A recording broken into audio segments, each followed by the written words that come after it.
Welcome back, Mere Mortalites, to another edition of the Mere Mortals book reviews. We have some book learnings today, and it is the book learnings for Be Useful by Arnold Schwarzenegger, 7 Tools for Life. Now, I have already done the book review for this particular book. If you want to go check that out, see it in a little bit more detail, go check that out beforehand, come back, and then get into these particular learnings.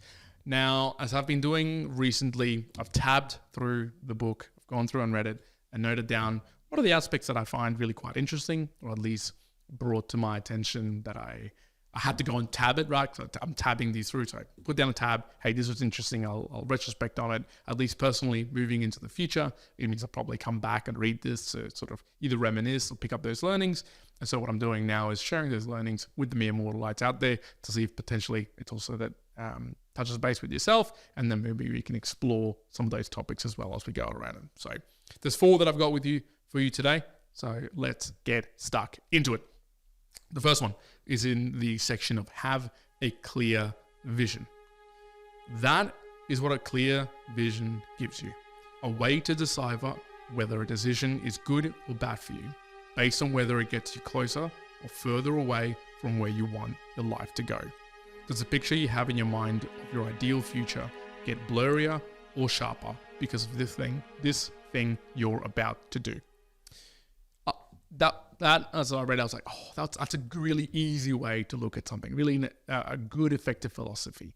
If you're looking at a vision of what you're trying to do, if you're taking an action or you're doing a task or you want to set up a task, whether it's something that's in the now or coming up in the future, and go, does it overall, for like an ideal future, make whatever you're aiming for get blurrier or get sharper? And said in another way, does it move you closer to what you're trying to achieve, those ultimate visions and goals, or does it kind of take you away to a different path? Now, it doesn't have to be a bad path, it might just be something separate. A very clear example is you want to become a great swimmer. It doesn't even have to be some Olympic medal or the like, just want to become a great swimmer, but you keep on taking the actions of running.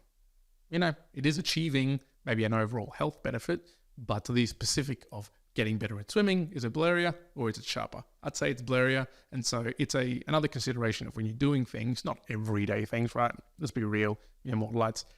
You're not going to be doing those with absolutely every single thing in the world. Maybe the things that are worth considering. Me doing this book review right now, or the actual book learnings, there was other things that I could be doing that I wanted to actually begin doing, which was, I've got this other video that I want to check and this learning from over here. But in relation to the book review and the book learnings, it's making it a little bit blurrier rather than making it sharper. What makes it sharper? Doing the goddamn thing. So here we are. The second quote that I picked out from the book of Be Useful is in the having a clear vision section. So here we go. You can't hope your way into the winner's circle. You need to see your way there. If you watch most great mixed martial artists train, at the end of a 3 or 5 round sparring session, they will get up and circle the mat with their arms raised in victory. They are visualizing the outcome of their next fight. What you can see, you can be. As a sports psychologist Don McPherson has famously said, you need to be able to see what you want to achieve before you do it, not as you do it. That is the difference. You need to be able to see what you want to achieve before you do it, not as you do it. Now, this I find kind of by default has happened in my lifting, right? Especially squat. I've talked about it before in the podcast, but to kind of reiterate again, before I go on and go on a heavy squat, even a lighter squat, I'll usually like sort of play that through in my mind of, hey, this is what it's going to look like. This is what it's going to feel like. This is what the speed is going to go. This is afterwards how I'm going to position myself, the feet, all of that is visualized before I even go and take on the actual action, so that while I'm doing the action, I'm not focusing on any of that. It's already kind of been pre-thought. Now, caveat, I've done it for many years, 15 years, 16 years now, probably thousands of squats at this point with really heavy weight, fine. So in the repetition, that's become now a very default, easy thing, but it helps me just to kind of recognize that doing that in a whole other modalities and other different things can also be very beneficial. It also made me stop and think, is it something that just comes by default? The more you do it, the more it just naturally happens, or is that just maybe a bias of that I've seen that happen in something that I've done it for a long time and it just naturally developed? Perhaps it wouldn't naturally develop on other things, even though I spent a lot of time. So I might leave it to you, the mere mortalites at home, to make a comment on that. Do you think that that is just a natural thing that happens over time, or is it something that you'd have to actually quite work on it diligently, regardless of it? The third quote that I've gotten here from Work Your Ass Off. Work works. That's the bottom line. No matter what you do, no matter who you are, my entire life has been shaped by that single idea. Woo-wee. It has been. Work works. I don't know how much more I want to get into that particular quote or that particular piece, but it's a reality. If you, no matter who you are, including him, if you're not doing the work, there's only so far it's going to get you. Again, you can make exceptions. You can see the people who don't do the work and just fortuitously things happen to them, or they get lucky, or they win the lottery, and now, okay. But that's not the expected, right? That's the very extreme, the very odd occurrence in 99% of cases, 98% of cases. It's the work that works. That's enough said. And lastly, the last one that I've got in here for you guys, we once again from Work Your Ass Off. So you better believe that I actually really enjoyed that particular chapter. It almost always depends on timing, on other people, on lots of moving parts, and you can't count on any of those things.